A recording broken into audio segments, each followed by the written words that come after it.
Hello, girls. Today we're going to start with the 9 Advanced Physics Heikel for Term 1, year 2024-2025. The first objective in Heikel is to define the term scientific method and list the common steps of the scientific methods used in investigations, and to define the term hypothesis and identify the ways in which a hypothesis can be tested. Now, the scientific method is a pattern of investigation steps, or common steps used to solve any problem. These steps are as follows. First, you need to state the problem. Then, you gather information about the problem. Then, you form a hypothesis explaining or putting a possible explanation for the problem.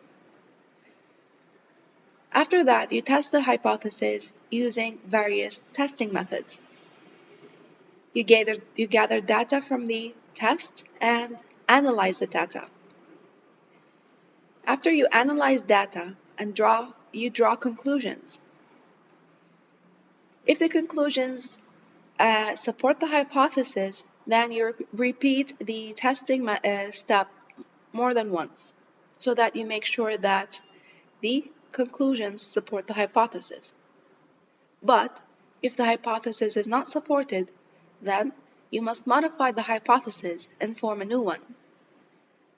Now, what's the meaning of a hypothesis?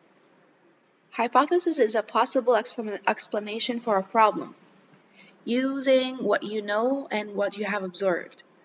A scientific hypothesis can be tested through experimentation and observation. Sometimes scientists must wait for new technologies before a hypothesis can be tested. For example, the first hypothesis about the existence of atoms were developed more than 2,300 years ago. But the technologies to test these hypotheses were not available for many centuries. Some hypotheses can be tested by making observations. Others can be tested by building a model and relating it to real-life situations. One common way to test a hypothesis is to perform an experiment. An experiment tests the effect of one thing on another, using a control. Sometimes it is not possible to perform experiments.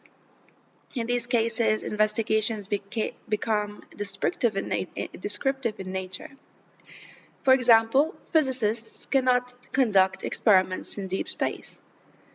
They can, however, collect and analyze valuable data to help us learn more about events that occur in deep space. Questions. Question 1. Summarize the steps you might use to carry out an investigation using scientific methods.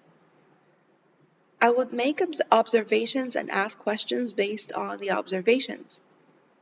I would research what is already known about the problem and form a hypothesis.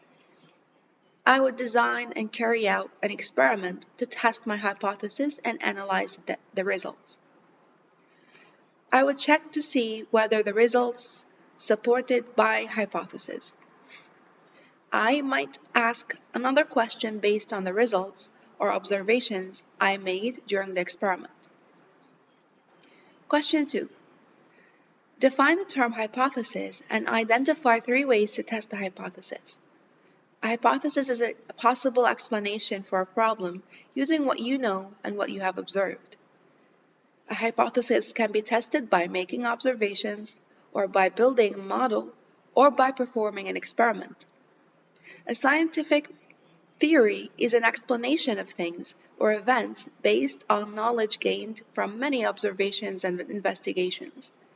Well-tested supported hypotheses can be incorporated into theories. Question 3. Describe why is it important for scientists to avoid bias. Bias can affect the results or conclusions of an investigation, making them invalid. Question 4. Why scientists use models as an example for a scientific model, and mention examples for a scientific model not mentioned in the lesson, and explain how it is useful. Scientists use models to help explain or learn more about things that are too large or too small or too far away to visualize or observe easily. Examples may include the solar system, a cell, a DNA model, or the aerodynamics of an aircraft. Question 5. Analyze. Your friend finds that 90% of students surveyed in the cafeteria like pizza.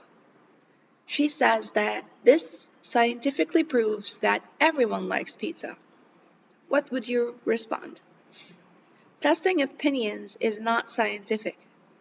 It is impossible to prove that an opinion is true for everyone.